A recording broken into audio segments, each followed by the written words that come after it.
Good morning. Good morning. Welcome. City officials, members of the press, ladies and gentlemen, friends and family, all protocols observed. My name is Ashley Shaw Scott Ajay. I'm the co-founder and CEO of The Stories of Us, a civic imagination nonprofit that explores the core ideas of the Declaration of Independence, equality and solidarity through public sculpture and storytelling. Today is a celebration of creativity, community, and the powerful voices that shape the cultural landscape of this city. This exhibition, which will remain on view in Armstrong Park until July 2nd this summer, is more than public art. It is a living, breathing collection of New Orleans soul, told through the eyes and stories of 5 extraordinary local artists. Vital to making this exhibition possible has been our partner, the Descendants Truth and Reconciliation Foundation. When we first learned about DTRF, we were so inspired about their mission and their work. We knew immediately that we wanted to be a part of the movement they were building towards healing, justice, and reconciliation. Like the Stories of Us, this organization acknowledges our past, but is also facing forward, looking into how we create an inclusive future where everyone has the opportunity to thrive. We are so grateful to be the first awardee under DTRF's Racial Healing Grant Pillar. Thank you, Monnique and the DTRF team, for your support on bringing this landmark exhibition to New Orleans.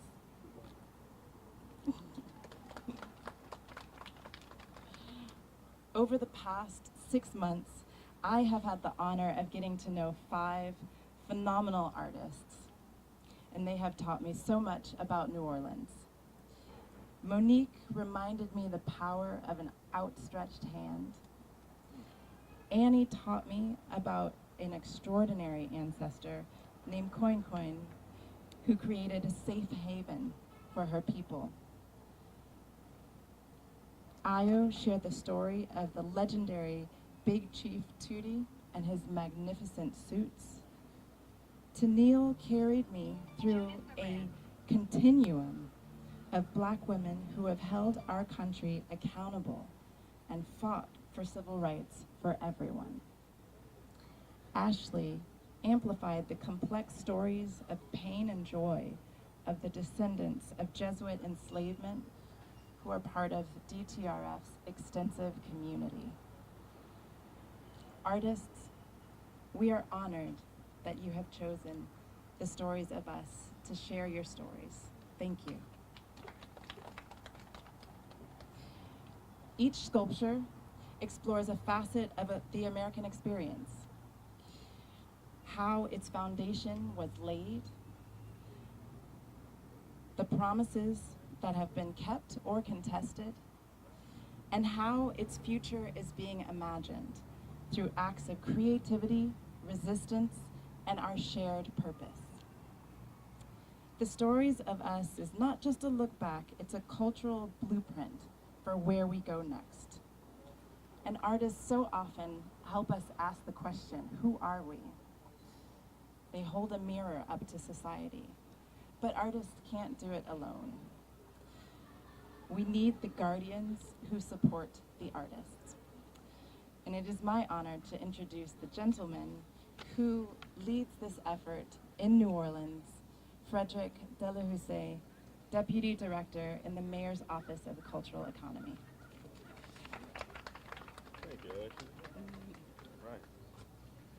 Well, greetings, family, and great morning. Happy Juneteenth, everybody. I mean, you know, we celebrating here. Look, thank you, Ashley, for those inspiring words, and thank you to the Descendants Truth and Reconciliation Foundation and the stories of us for bringing this extraordinary exhibition here to the city of New Orleans. It is incredible, you know, truly to see what these artists have been able to do. And as Ashley mentioned, it's my pleasure to serve as director of the Office of Cultural Economy here for the city of New Orleans, a city where culture rises from the cracks in the concrete and the cobblestone. It is a space where we sing and dance because celebration is not only beautiful, it's necessary.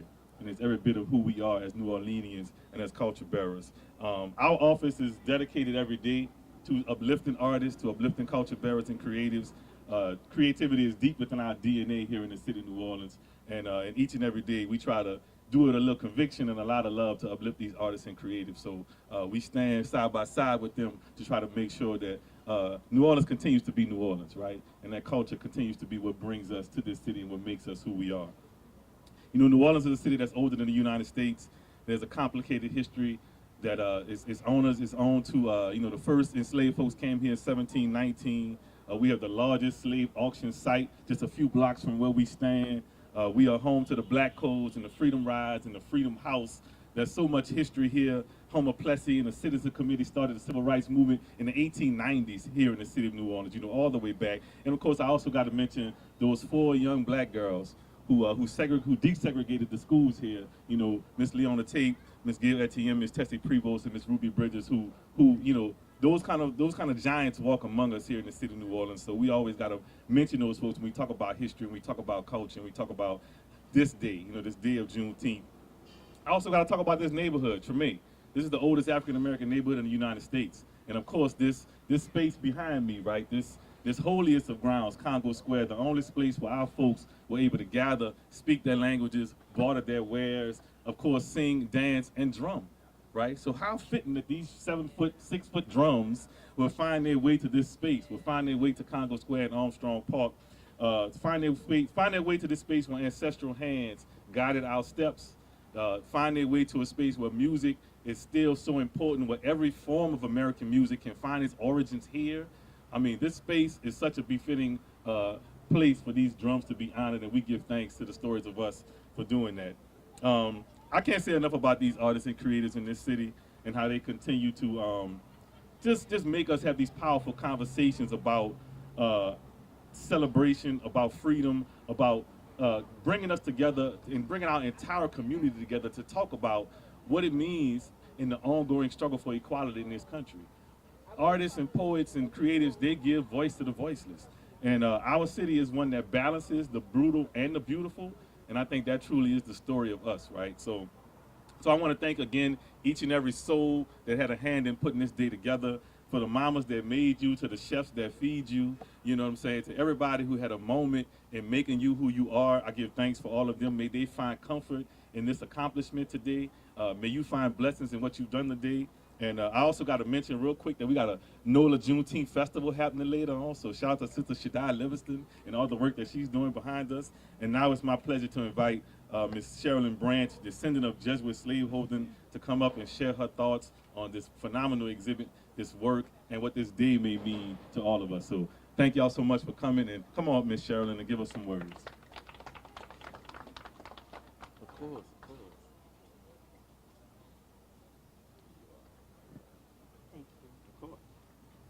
Thank you, Director Delahousse, for that kind introduction. As he said, my name is Cherilyn Branch, and I'm a 4th-generation descendant of Hillary and Henrietta Ford, who were enslaved by the Jesuits. My grandmother grew up on a plantation in 1886, and her father, who had 19 children, was an enslaved infant who was sold by the Jesuits to enslavers in New Orleans. I'm one of the descendants of the 272 enslaved people that the Jesuits sold to a plantation owners in Louisiana to generate money for Georgetown University. Some of you may have heard of that. I'll never forget the day in 2016 when I got the call informing me of this heritage. As a lifelong Catholic, I knew many things about my religion's history, but I could never imagine that this past included a sin against God like slavery. Since this discovery, many descendants have walked a path of sorrow mixed with joy. Just imagine. We have had to undergo deep healing to reconcile this information about what our church and country did to our families, and many of us still struggle. But we also have gained a new understanding of what it means to be family. Since I discovered my roots, I have built some of the most meaningful connections in my life with fellow descendants from Miami to Denmark. I feel the joy and community with others who are a product of this horrible act because we are united in bringing the past to light. The artwork that we unveiled today, especially the beautiful drum painted by Ashley Teamer. Is Ashley here? By Ashley Teamer. She is local. It captures our sorrow and joy and gives me greater hope that all of us can heal from our shared history. I have no doubt that the descendants who spoke with Ashley had influenced the creation of these sculptures felt by healing in the process, and the goal of this work is to heal our communities through greater understanding and empathy. As for me, knowing where I came from awakened something new inside me, and I feel a closeness to my great-great-grandmother, Henny, that transcends centuries. I feel a shared kinship with those who walked before her, shackled, afraid, and sold to a new land. Through my ancestors, I've been called to a higher purpose, to heal the wounds of slavery, through my work with the Descendants Truth and Reconciliation Foundation.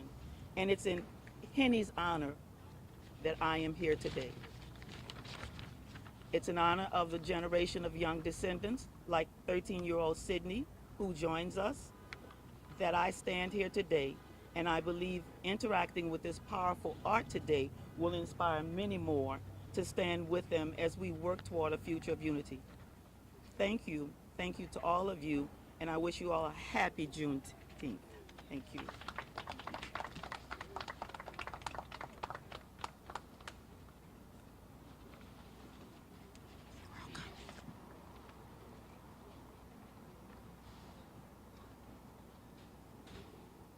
Thank you, Cherilyn. My name's Annie Moran. When I first learned about the Stories of Us Commission, I was drawn to the theme Ripples Across Generations, which explores the long-lasting impact of slavery in America. I explored many stories of struggle and perseverance within my close family, but ultimately realized that the story of my ancestor, Marie-Therese Coincoin, was the most important to tell. Her legacy has undoubtedly had influence on the circumstances that have shaped my life, the lives of my forefathers, and the entire community in which I was raised, Cane River, also called Iberville, Louisiana. My piece is named after her, Coincoin, and she's the central figure stretching her arms around the community that she built in a loving and protective embrace. Coincoin was born into slavery, but achieved freedom after capturing the affections of a white Frenchman who ultimately purchased and manumitted her along with their children together. She received 68 acres of land from the man with whom she had lived for many years, at least 16 years, despite the efforts of local authorities to separate them. Though the obstacles to her success as a free woman of this period were immense, Coincoin went to work with determination, cultivating a rare, prosperous community of color and an estate that was over 1,000 acres. She transformed the possibilities of Black success, moving beyond perseverance to prosperity, which was rare at the time. Her descendants built her estate into an agricultural empire that made them the wealthiest free family of color in the nation. Her strength ripples across generations still today, and I find daily inspiration in her story. I'm very grateful to the Stories of Us and the Descendants Truth and Reconciliation Foundation for the opportunity to share Coincoin's story as this sculpture travels across the country. I hope others find strength in her perseverance and a true example of solidarity. Thank you.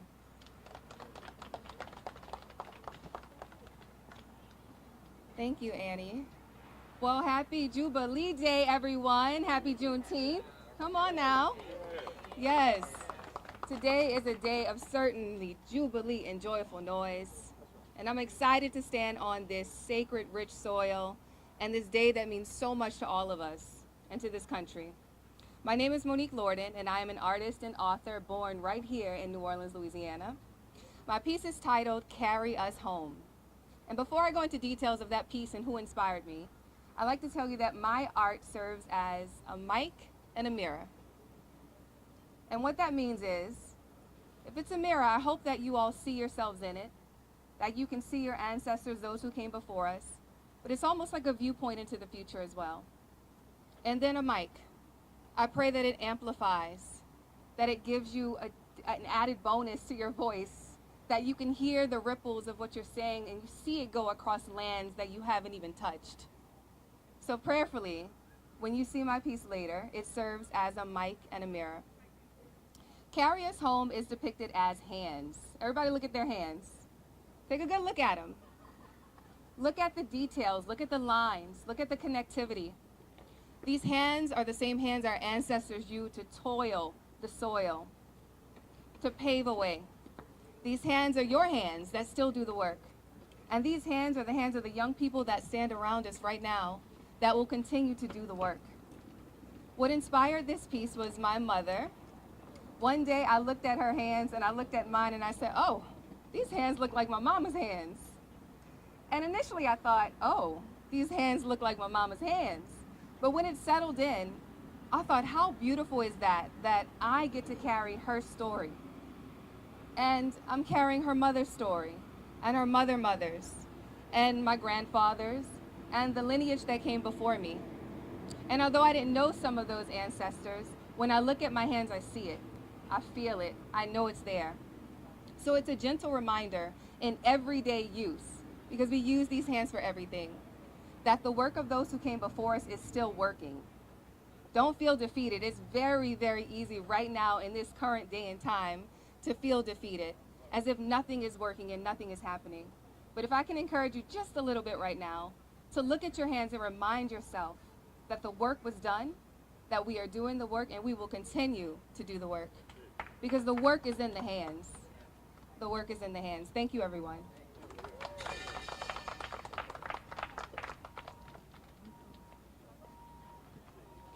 Thank you, Monnique, for those beautiful words.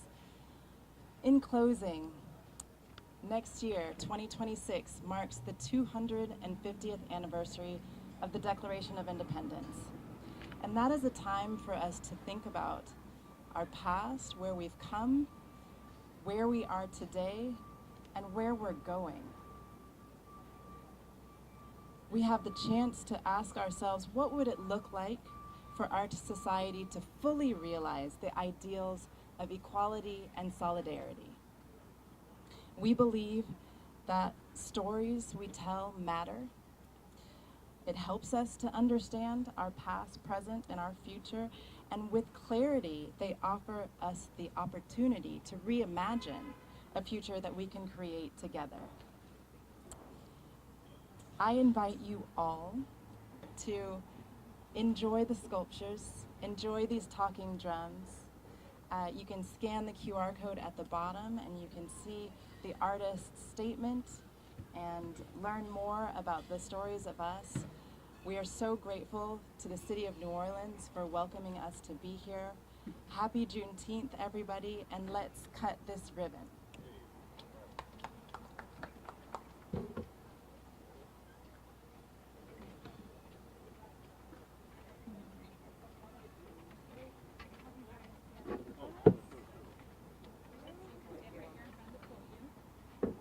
Big scissor.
Turn your pages for you, but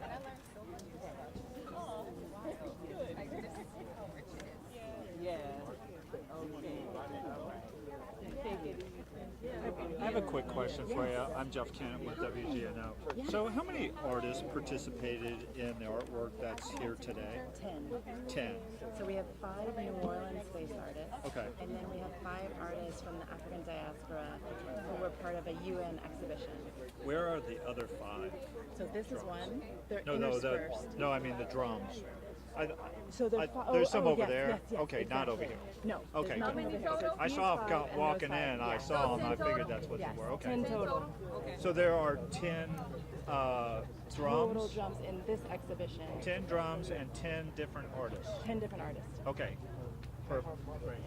10 drums, 10 different artists. Yes. Yeah, and the other ones, like if you walk down towards the exit, you'll see them on the right side. Yeah. And they're going this way. Okay, thank you.